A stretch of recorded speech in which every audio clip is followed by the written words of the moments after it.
This is a program about the Nelson Community Services Center. So in a way, it's about Nelson, about our community. What makes a community? Here's Nelson the way it used to look, with people posed in their best for celebrations which only a few remember now. To many, these pictures represent a quaint drama on which the curtain has already closed. And yet we have something in common with Nelson's past.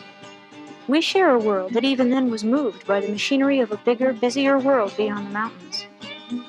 How far could they see into the world that would grow and grow and grow until the problems that come with overpopulation and underemployment are problems that we face in our own families?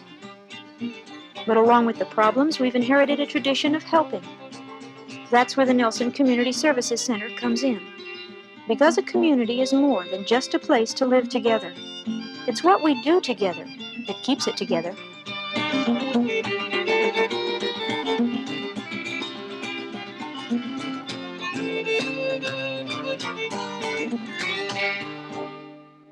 What do you feel makes a community? Community? Yeah. The people that live there. All of us working together, having a little parties. Good cooperation, go on. What makes a good community? Yeah? Well, that depends on the people. People to associate together and enjoy everything that's going on.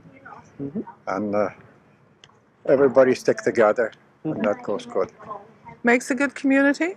People being concerned about other people and doing something about it. Okay. What is a social service? What is a social service? A service that the city gives to the people regarding letting them know what's happening in town, education services, family services. Which one do you know? Well, there's a hospital auxiliaries. Something that imparts good to people who need assistance, any sort of mental, physical. Things that you don't pay money for, I guess, would be a social service, either because the government supports them or private people support them. Do you mean like homemakers and things like that? Or For example, if you have a problem, drinking problem, or you got a problem with your landlord, or your boyfriend has got a drug problem, you name it, where would you go to? If I thought it was a big enough problem, I might go to social services, but as it stands now, I'd probably go to a friend. But if it was serious, I would go to a professional for help. Probably my parents or teacher, somebody. I mean, I screen to the right government agency, but I don't usually ask somebody else to screen for me. I don't really know offhand. It depends on what the problem was. I guess there's people you can go to see landlord-tenant places and that. And I solve it myself, I think. yeah, I'm probably call a crisis center and ask them if they could tell me where to inquire. Almost everybody has some idea of what a community should be.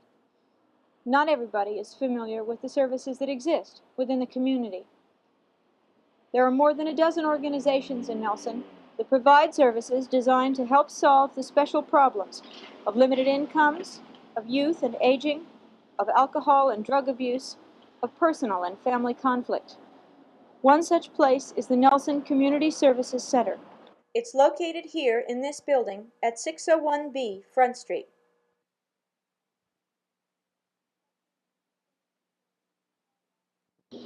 Tucked in among the furniture stores, car lots, and repair shops, perhaps it's a reminder that sometimes we take better care of things than we do of people.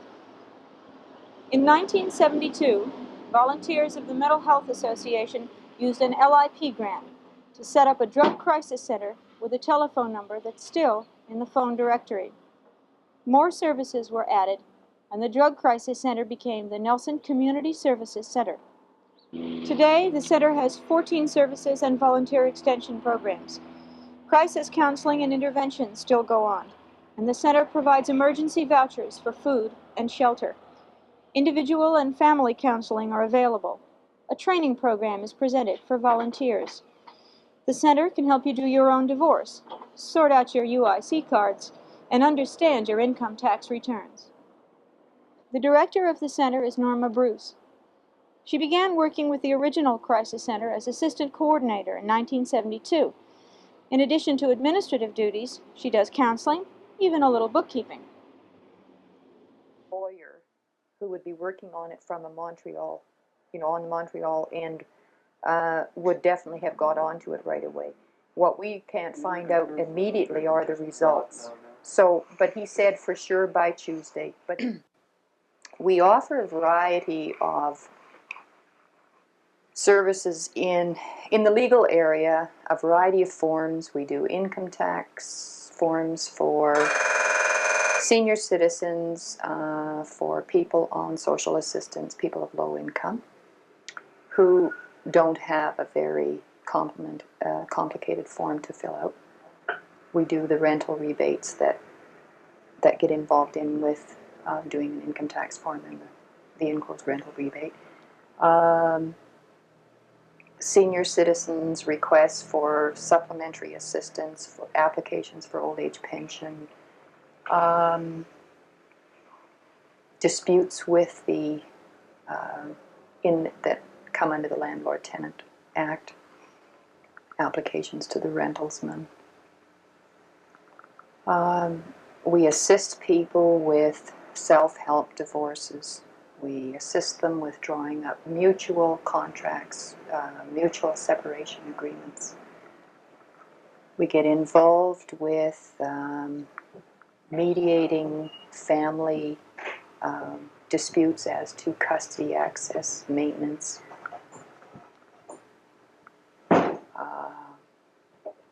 It goes on. Almost any kind of a request with a form, we're quite happy to assist in. Also writing letters for people who are unable to write their own letters. Mm-hmm. The service is free, and it's available to anyone who wants to come in and ask for information, for assistance with something. We don't check into people's bank accounts, and we don't ask them for a fee. Mm-hmm. We're quite happy to have a donation. We operate on a very small budget, so donations are always acceptable, but not mandatory. Mm-hmm.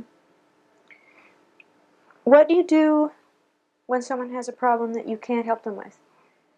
We refer them to the appropriate agency. If we don't know what they should do about it, we inquire into what we think might be the possible areas, try and get them as much information as possible, and refer them on to whoever can help them. Mm-hmm. I think if it came down to saying that there was one problem that most families were having, it was a lack of communication between husband and wife initially, and following that, a problem between communication between the children. Mm-hmm. So I think that communication is a big factor. And because people don't hear what the other person is saying, they don't feel what they're saying, and people who don't feel that they're being listened to, who no one's paying any attention to, can feel pretty isolated. Mm-hmm. We sometimes get feedback. Sometimes you go in limbo for a while. Somebody doesn't come back, so you don't really know whether they're feeling positive about things, whether they feel that it wasn't of any use. But we've got feedback on quite a number of things. We've also got feedback in the area where somebody's come in and said, well, you were so good about helping me out in whatever specific area. I've come to you with another problem. Can you help me with this? Mm-hmm. Which is another way of doing like a family support. They feel good about you helping them with something, so they come in and they think that, if they just come in and talk about it a little bit, you reconfirm that they're going about it in the right way, that they could certainly deal with the situation. They handled the last one beautifully. You just throw it back at them. They did it. Mm-hmm. You didn't do it at all. They did it. Like I've had a couple of clients who have just come ahead a great deal in, like, that I have been dealing with on probably a fairly repetitive kind of thing, but not repetitive with the same problem. They've gone through stages of being able to deal with various problems, and they're dealing with them very well. They've, like I feel that they've really come a long way in their own growing. Mm-hmm. What are some of the changes you've seen? We have broadened our concept from our original crisis center with an average of about 300 clients a month to include a whole range of family support services, extension programs, volunteer programs, legal information, and as a result, an increase in clients to averaging about 1,600 a month. Mm-hmm. Some social services are made directly available to the people by the government.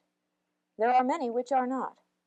Our local non-statutory social services, like the Community Services Center, take up where government services leave off.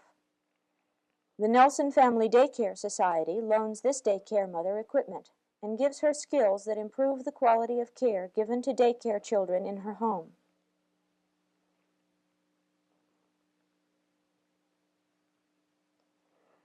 In addition to its homemaker service, Nelson Homemakers delivers Meals on Wheels from Kootenay Lake Hospital to elderly and housebound people. The same Lions vans provide needed transportation.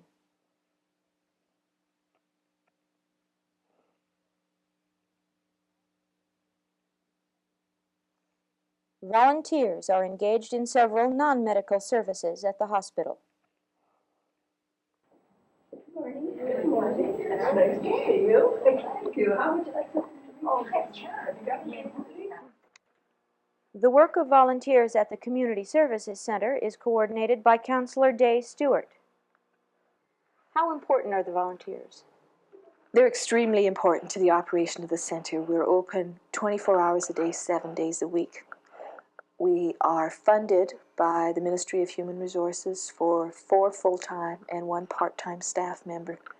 So obviously, to be able to supply those hours of operation, we need the volunteers to supplement the paid staff.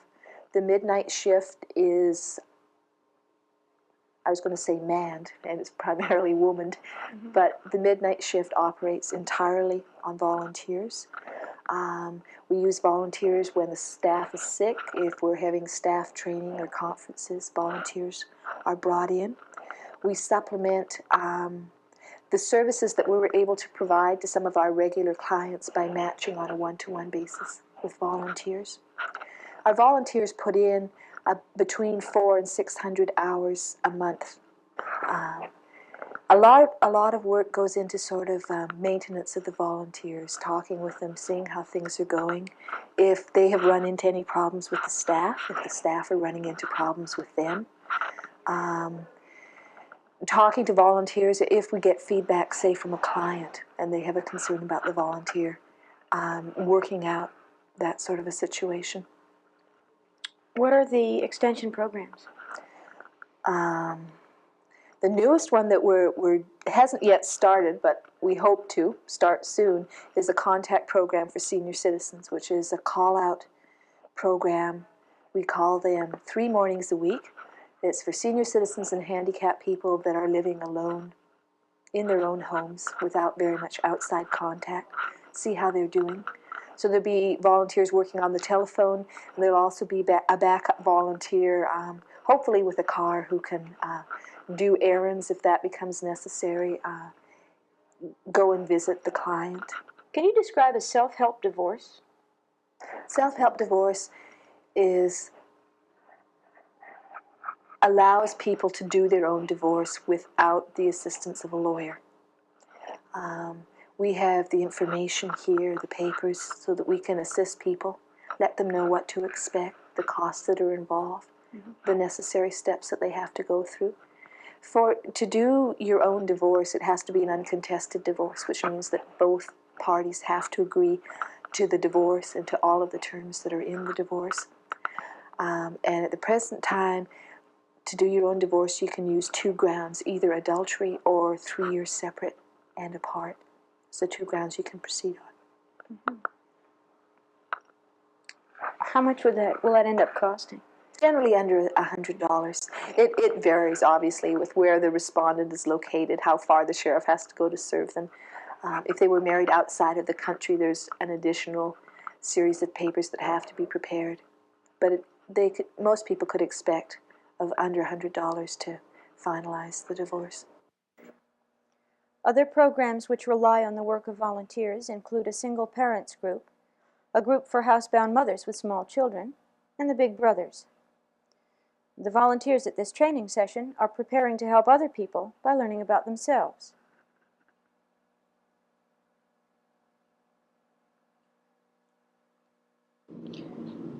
What kind of work do you do as a volunteer? We come on shift at 12 o'clock, midnight, and work to 8, and we're here to answer all phone calls. Any person who drops in who may be referred by the police or by the hospital or some other agency, and we find a placement for them if they require a room or food or try to help with the problem at the moment. The best experience I had was in dealing with a call at 5 o'clock in the morning of a Sunday morning where there was a marital crisis. And after talking for an hour or so on the phone with that person, still having that person who had started off feeling really negative about herself come up with quite a few conclusions that she was not such a bad person after all. Some really positive feelings about herself, and then from there able to deal with the problem herself.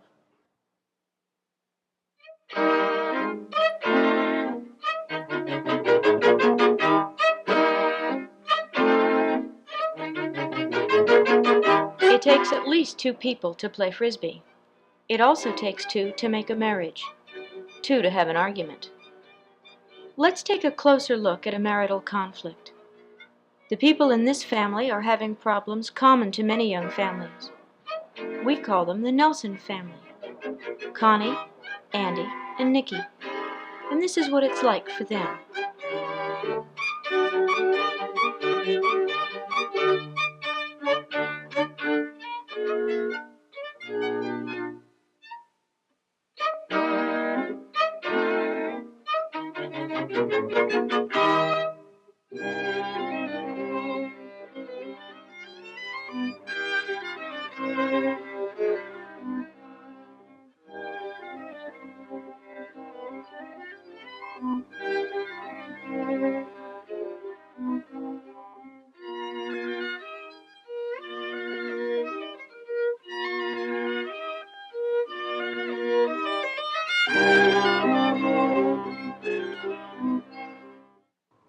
I'm always out of work this time of year.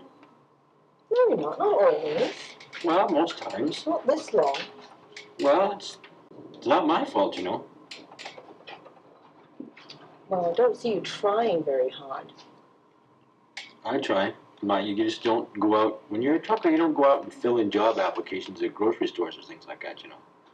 Yeah, but you don't have to just be a trucker. You could be something else. No, I can't. There are jobs. No, there aren't. I found a job. Well, that's all right. That's okay for women. It's not okay for women. I don't want to be working. I want to be home with Nikki. I know. Well, it's just till I get, just until things get going again. It's no big deal. The other thing is if you're going to be out of work and you're going to be home, who's going to do the housework? Because you sure as hell don't do it. Housework? Yeah, the house, sweep the floors. Oh, hell. Wash the dishes. You can't expect me to do that. Why can't I expect Because you to I do have to that? get out. I have to be looking for contracts and stuff. You said there weren't any. You said you couldn't go out. Well, you have to keep on looking for them, don't you? I mean, you can't just stop looking for them. Andy, you're not making any sense. I am. You have to go out and look for the contracts. Although you can't just sit in here and do housework and expect the contracts to come looking for you, can you? So I get to do the housework when I get back from working? It's your job. No, earning the money is my job now because you don't have a job. Well, that's just until I get back on my feet. That's just until things pick up. I can't see you holding a job the amount of time you're spending in a pub. That's just right now. I keep telling you, that's where I make my contacts. You don't drink there, you just make contact. Well, of course. What do you think I do in there? Go in there and sit and have a glass of milk? Why don't you take me? Once a week we go out with friends. That's right. That's social, right? This other thing is business, and you women don't belong in it. You got no place there. What am I doing there every day? Working? I'm talking about when I'm talking business. Guys don't want women around.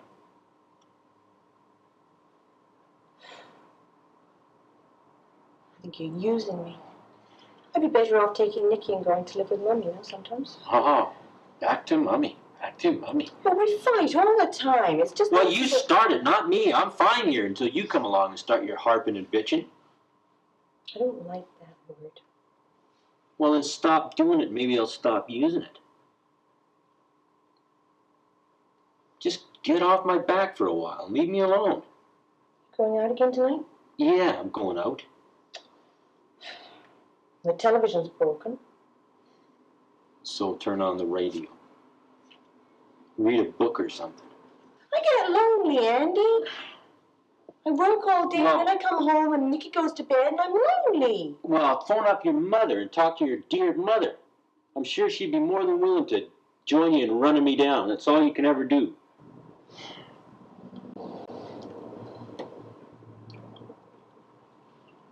I gotta go. Okay. Don't wake me up when you come home, eh? Oh, don't worry. I won't.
I'm wondering if you have heard anything from Andy Nelson. He hasn't been home tonight. Yes, Connie, you're just looking through, and it looks as if we have your husband down here. He was picked up for impaired driving about 2 hours ago, and we'll be holding him overnight unless you're in a position to come and pick him up. He's too drunk to release. Release them between 7 and 7:30 in the morning. Okay. Thank you. Goodbye.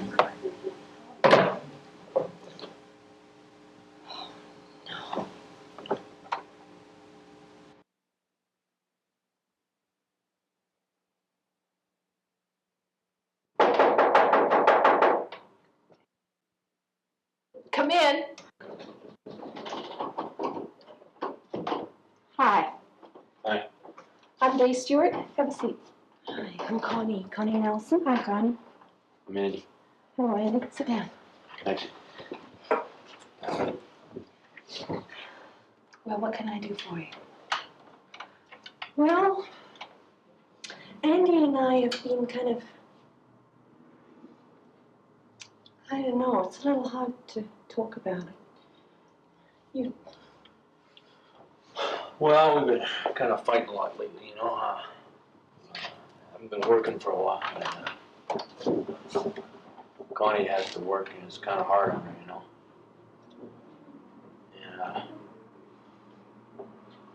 she's kind of, upset about it. Can you tell me about the immediate concern that brought you here this morning? Yeah. See, what happened last night was when I was at work, I got this phone call from our son, Nicky, and he was at school, and he was supposed to pick him up. And nobody had come, and he was really upsetting. So I phoned my mom, and she got him.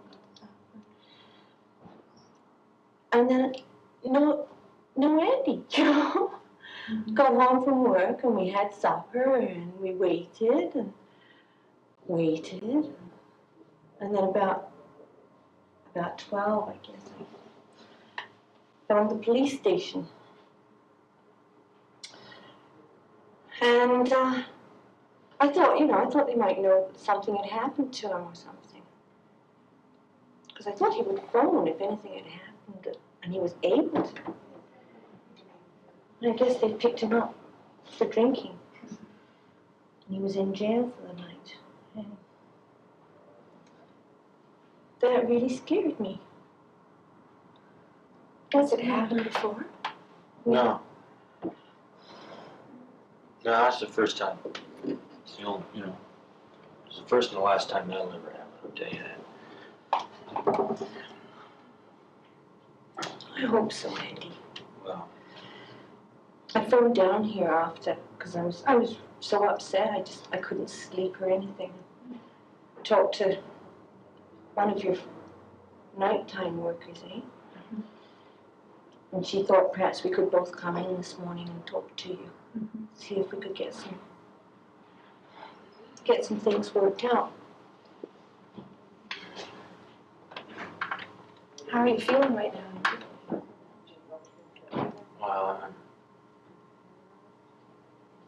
I already told her all the story, I mean, I really am on it. I know. I just kind of got carried away last night. Had a few beer too many, and But Andy, that happens so often. I got a little loaded, I've got to admit it, and it's got really, really the problem, it's really not got to do with me drinking, it's got to do with, me forgetting. That's why we're here. So you feel the problem is the fact that you forgot? Yes, that's why we're here, because last night I got up, I admit it, I really did, it was my fault, I did, I went off the deep end, and I made a couple of bad mistakes, I don't know. I'm not going to let it happen again. It's not just that one time that's so scary. It's like, well, you keep saying I nag you, but you've been drinking a lot, and that really scares me. I don't want something to go wrong. Well, this ain't going to happen again. I promise you, it ain't going to happen again, Well, you're not going to forget Nicky again. No. I believe you. But you're not going to quit drinking. Connie seems to feel that your drinking is a problem in your marriage at this particular time, and I'm wondering if you feel the same way about it as she does. Well, no, I'll admit, that I've been doing more drinking than I normally do. But part of it is because I gotta be in a pub to find out about, contacts and making a contract with somebody. And the other thing is I got more time on my hands now than I did when I was working. So sure, I'm gonna have an extra couple of beers. So under the circumstances, you think that your drinking is not a problem right now at this time in your life? I don't think it's as big a problem as what Connie makes it up to be. Can you tell me what happened last night? What your feelings were about what happened last night? Oh, I feel pretty lousy.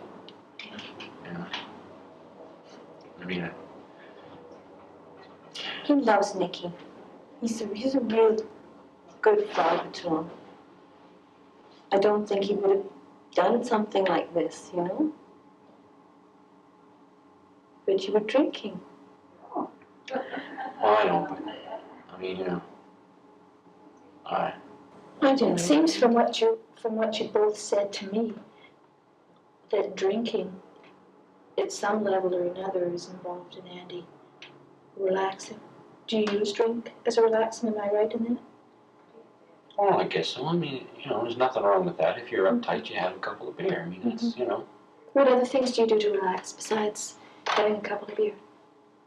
Well, I don't know. Maybe we go out and shoot a game of pool or something like that, you know. Mm-hmm. You know. Why? I was just trying to understand where drink fits into your life, or where it fit in last night. Well, last night was different. You got to understand that from the start. Last night was different from the way it normally is. Mm-hmm. If you're, you know, if I'm feeling upset, I can go out and, go up to the pub, sit around, shoot the breeze, have a couple of beer, maybe have a game of pool, you know. And then when I come home, I feel better, you know. I go to sleep. When I get up the next morning, it's over with, you know. I mean, I feel better. Mm-hmm. You sound like you're angry at me right now for harping on your drink. Well, if you don't mind me saying so, I think you're starting, you know, to make an issue out of it. I don't think it is, you know. What is the issue? I don't know. I guess it's my drinking, but I kind of thought, you know, I don't know. It's an issue for me, Andy. Like, yeah, you come in mad about something, and you never even tell me what it is, you know? You just go out and drink, and I sit home and worry. Well, The only thing that was different last night was that we had a fight. Well, that's becoming less different. Do you hold things inside, Andy? Is it hard for you to talk to Connie about the things that are bothering you? No. I mean, it's no big deal. I mean, you have bad days and you have good days. On a bad day, you go out and you have a couple of beer and you relax and you forget about it. I mean, it's not such a big deal. It's not. I mean, I'm not an alcoholic because I go out and have a couple of beer at night, you know? I wish you could understand that. You know? I don't know. I mean, it seems perfectly natural to me. I won't beat you or anything like that. There's lots of guys around I know of that when they have a bad day and their wife asks them what's wrong, they haul off and punch them or something. I don't do that to you. I never touched you in my life. So, you know.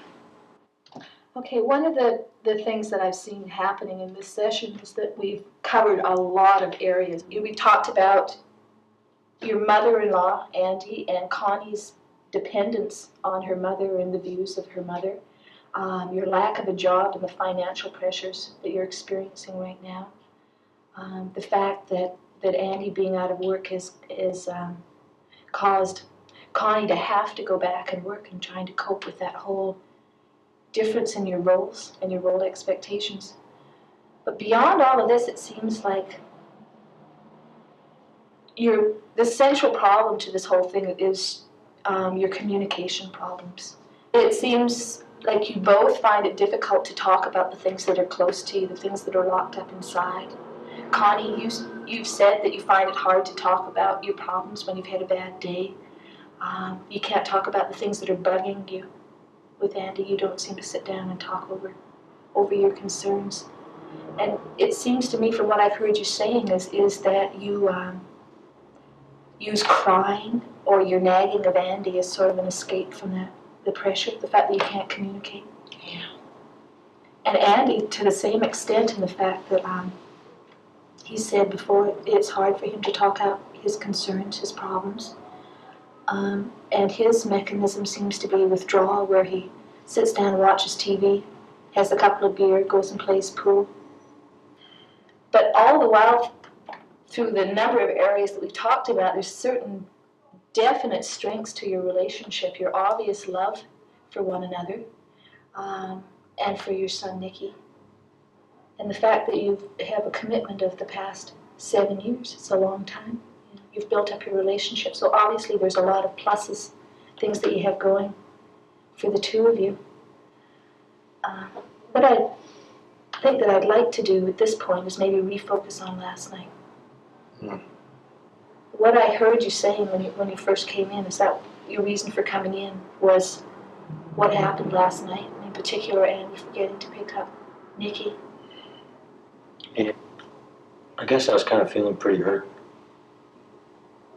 You know, that when we had the argument, some of what Connie was saying was true, you know.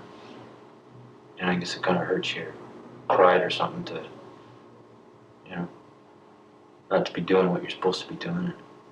So when I got to the bar, I kind of drank a bit much, and I just wasn't even thinking about Nikki coming home from school, and we just kept drinking and drinking, and by that time it was too late. I did think about it once, but I was, you know, already well into the evening by then. And so we just kept drinking, I guess. Why didn't you phone me? I don't know, I guess after what we'd been through, I didn't want to go through it again. On the phone, I didn't see too much point in phoning, you know. Figured we'd just fight and argue again, and I was having a pretty good time by then. I didn't particularly want to phone you. Did you know that Andy was feeling that way when he left? No. Not hurt. I thought he was just angry, because you didn't say you were hurt. Well, I never really thought about it last night. Maybe if I had, I wouldn't have done what I did. It sounds like you're feeling pretty guilty right now for what happened last night. I figured we gotta start doing something before we go too far, lose what we got. What should we do?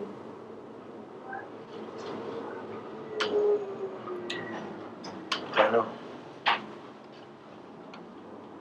Why, instead of viewing it over a long period of time, do we concentrate on just getting by through this weekend? Maybe I could stay out of the bar. Yeah. Yeah? Yeah, I would stay out of the bar. You know, maybe we could do something together on Saturday night. Go see a movie or something. How does that sound to you, Connie? It sounds good.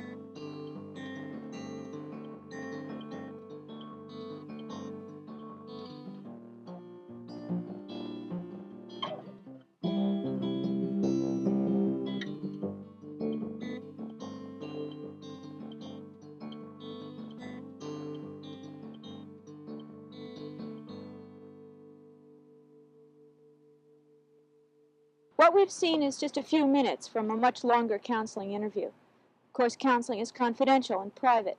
So Andy and Connie and Nikki Nelson are not a real family. But their problems are real. Everyone has problems. We all know what it's like to get stuck in a problem. We feel like we're running around in circles.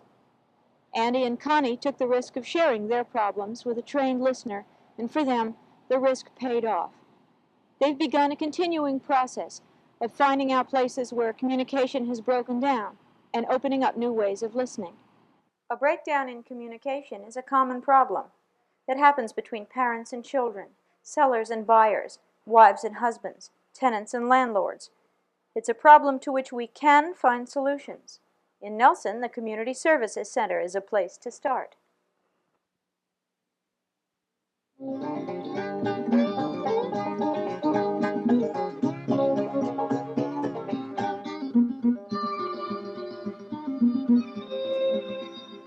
Contact program for senior citizens, which had not begun at the time of taping, is now underway. For more information about this and other programs of the Community Services Center, call 352-2018 or drop in anytime at 601B Front Street. Funds for this production were made possible by a grant from Canada Works.